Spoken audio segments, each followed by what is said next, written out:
आज मैं आप लोगों को सुनाने जा रही हूँ अपनी लिखी हुई कहानी मूंगफली वाला लड़का। ये दिसंबर का महीना था। मैं आंगन में बैठकर कपड़े धो रही थी। आंगन में बड़ी मनभावन धूप निकली हुई थी। माँ खाट पर बैठी हुई बथुआ छाट रही थी। तभी एक आवाज़ सुनाई दी, मूंगफली वाला। एक 11-12 साल का लड़का रेहड़ी को धक्का लगाते हुए आवाज़ लगा रहा था। रेहड़ी में मूंगफलियाँ, गज्जक, तिल वाली पापड़ी आदि रखी हुई थी। रेहड़ी को धक्का लगाते लगाते वो मेरे घर के सामने आकर खड़ा हो गया था। तभी मैंने माँ से गज्जक लेने को कहा। माँ ने पूछा, ये गज्जक का पैकेट कितने का है? उसने कहा 50 रुपये का। माँ ने कहा, बाजार से तो 40 रुपये का मिलता है।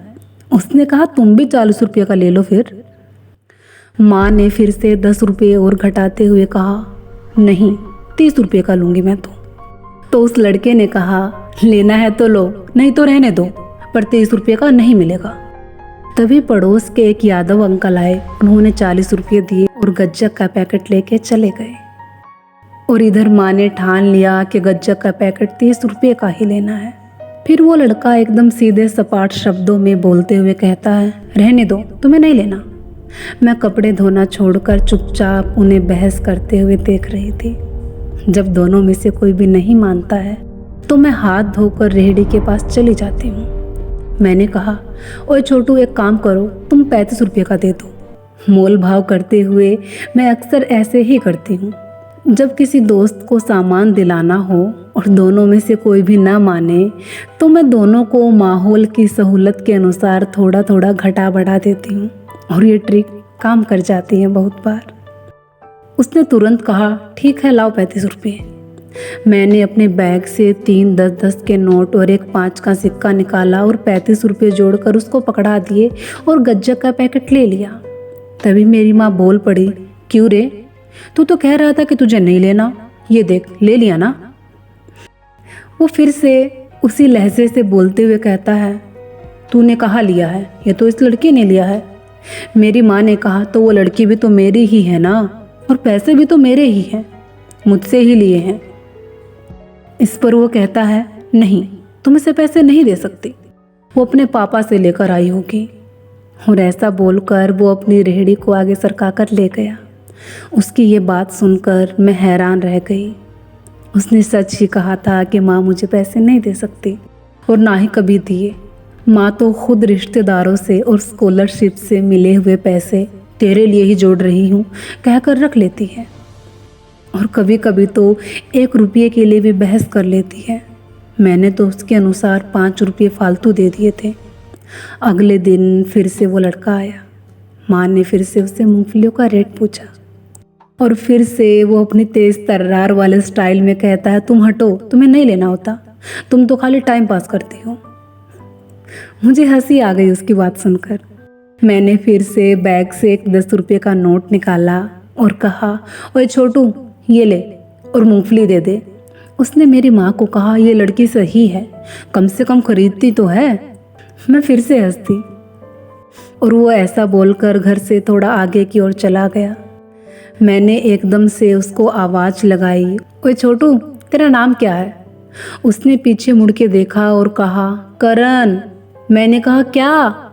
उसने फिर से 2 बार कहा, करण करण। मैंने घर के कोने से खड़े खड़े चिल्लाते हुए कहा, करम। उसने कहा, नहीं, करण।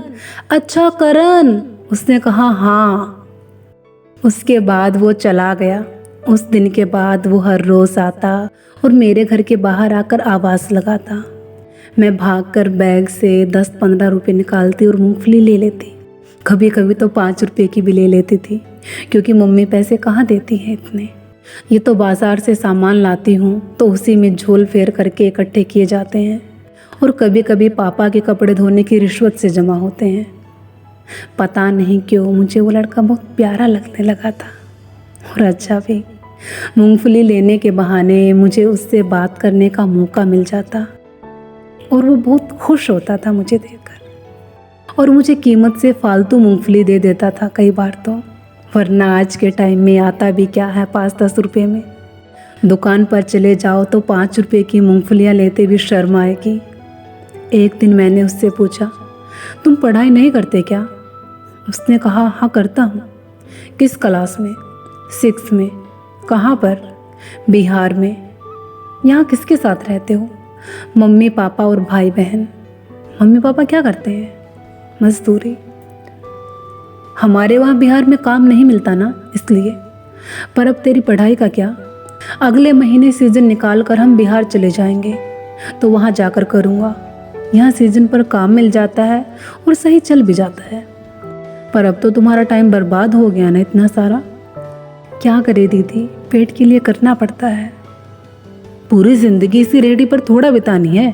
अगर पढ़ लिख लोगे तो बड़े आदमी बन जाओगे, इसलिए अपनी पढ़ाई को मत छोड़ना और पढ़ा कर। हाँ दीदी, ज़रूर पढ़ूंगा। अब यहाँ कहाँ पर रहते हो? वो जो गवर्नमेंट स्कूल है ना, उसके बराबर वाली गली में। अच्छा, मैंने फिर से कहा, खाना खाओगे करण? नहीं दीदी, भूख नहीं है। आज पूरी रेहड़ी की सारी मूंगफलियाँ बेचनी है। और ऐसा कहकर वो रेहड़ी को धक्का लगाते हुए, मूंगफली वाला आवाज़ लगाते हुए आगे सरका कर ले गया। और मैं उसे अपने दरवाजे पर खड़ी होकर देखती रही जब तक वो बहुत दूर नहीं चला गया, तब तक। और उसके जाने के बाद उसके बारे में सोचती रही और ख़ुद से बातें करती रही। 11-12 साल का लड़का है, फिर भी इतनी हिम्मत रखता है। पूरे 16-17 हज़ार की आबादी वाले इस गांव में रेहड़ी पर मूंगफली रखकर चक्कर लगाता है। इतनी छोटी सी उम्र में ही पेट की चिंता और कमाने की इच्छा शक्ति। मेरी गली में करण की उम्र के जाने कितने बच्चे हैं। कोई गुल्ली डंडा खेलता है, कोई कंचे, तो कोई भागम भाग। उन्हें देखते ही करण की ज़िंदगी की तरफ ध्यान चला जाता है। मन में सवाल आता है, क्या वो भी ऐसे खेलता है? क्या उसके भी दोस्त होंगे? नहीं, उसे खेलने का टाइम कहाँ मिलता होगा। जब हम बड़े हो जाते हैं तो हम बचपन की बातें याद करते हैं कि हम बचपन में उसको पीटते थे, उसके साथ खेलते थे, इतनी शरारत करते थे, ये करते थे, वो करते थे। पर करण, क्या उसकी ज़िंदगी में भी ऐसी यादें होंगी? बचपन तो खेलने के लिए होता है ना, जहाँ हम स्कूल जाते हैं, आते ही खाना खाकर बैग पटक कर घर से बाहर दोस्तों के लिए निकल जाते हैं खेलने के लिए और उनके साथ खेलते हैं, या फिर घर पर अपने टॉय कार या गेम आदि के साथ खेलते हैं। पर करण शायद ही टॉय कार के साथ खेला हो। जब हम छोटे थे तो अपने टॉय कार या टॉय बस में गुड्डे गुड़ियों को बैठाकर, तो कभी कभी छोटा छोटा सामान रखकर अपने उस टॉय कार को पूरे घर में घुमाते थे। जो हम करते थे वो एक खेल था जिसे हम बहुत खुश होते थे, हमें मज़ा आता था। पर करण जो करता है वो तो खेल नहीं है ना, एक सच है ना वो तो, करण का और करण जैसे हज़ारों करण का। हाँ, सच ही तो है वो हर रोज़ आता और मैं हर रोज़ उससे मूंगफलियाँ लेती, उससे कुछ न कुछ पूछती। मुझे वो बहुत ही प्यारा लगने लगा था। जब भी वो बोलता था तो उसके बोलने का अंदाज़ एकदम गजब लगता था, एकदम फटाक से बोलता था। देखने में बहुत मासूम और बोलने में बहुत तेज़। पता नहीं उस लड़के के अंदर क्या था जो मुझे खींचता था। नहीं मालूम मुझे उससे सहानुभूति हो गई थी या लगाव, पर कुछ तो था, कोई तो लगाव था, सिर्फ सहानुभूति नहीं थी। मेरा दिल कहता था वो एक दिन ज़रूर बड़ा आदमी बनेगा। फिर एक दिन मौसी की ओर से खबर आई कि उनकी तबीयत ख़राब चल रही है। जब भी मौसी जी की तबीयत ख़राब होती है तो मौसी काम के लिए और घर संभालने के लिए अक्सर मुझे बुलाती है, और मैं अपनी मौसी जी के घर आ गई कुछ दिनों के लिए। और जब मौसी की तबीयत ठीक हुई तो मैं फिर से अपने घर पर वापस आ गई। जब भी मौसी के घर से आती हूँ तो मौसी अक्सर 1000-500 रुपये कपड़े और खाने आदि का सामान ज़रूर देती है। मैंने आते ही सोचा आज करण से पूरी 1 किलो मूंगफली लूँगी, आने दो उसको। वो कह रहा था कि फरवरी के लास्ट में घर चले जाएंगे, अभी तो 12 ही जनवरी है। मैं उसका वेट करती रही, वो नहीं आया। फिर अगले दिन भी वेट किया, वो फिर भी नहीं आया। मुझे बेचैनी सी हुई। मैंने माँ से पूछा, माँ वो मूंगफली वाला लड़का क्यों नहीं आ रहा?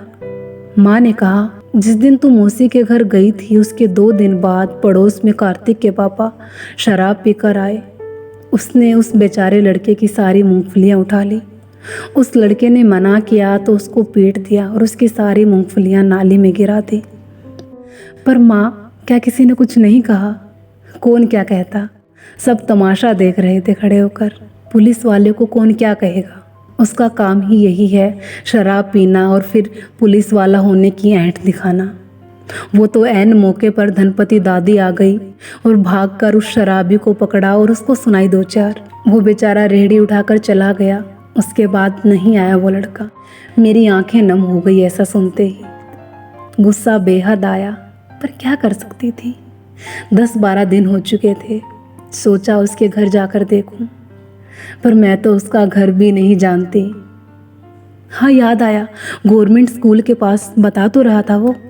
मैंने वहाँ जाकर देखा, पर कुछ भी पता नहीं चला उसका। मैंने आस पास सबसे पूछा, पर किसी ने कुछ भी नहीं बताया। शायद बिहार चले गए होंगे उसके घर वाले। अगले 5-6 दिन तक मैंने उसको तो गली में देखा।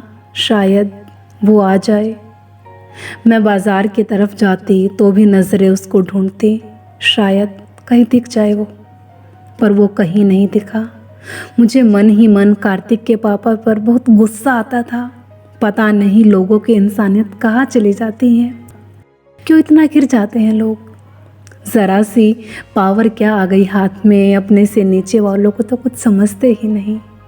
जाने कितने और भी कार्तिक के पापा होंगे और जाने कितने करण होंगे जो मूंगफलियाँ या चाय या कुछ और बेचते होंगे और शायद ऐसी ही हरकतों का शिकार हो जाते होंगे। बस सोच कर रह गई सब। दूसरी सर्दियाँ भी जाने वाली हैं, पर करण कहीं नहीं दिखा उस दिन के बाद। पर सर्दियों में हर बार ऐसा लगता है जैसे वो आ रहा होगा मूंगफलियों की रेहड़ी लेकर। मैं उससे अब की बार बहुत सारी मूंगफलियाँ खरीदूंगी। क्या पता वो आ जाए किसी गली से आवाज़ लगाता हुआ, पर शायद वो कभी नहीं आएगा, कभी भी। पर जब भी मूंगफलियों का मौसम आएगा, करण ज़रूर याद आएगा। वो जहाँ भी रहे, जैसे भी रहे, बस खुश रहे, यही कामना है उसके लिए।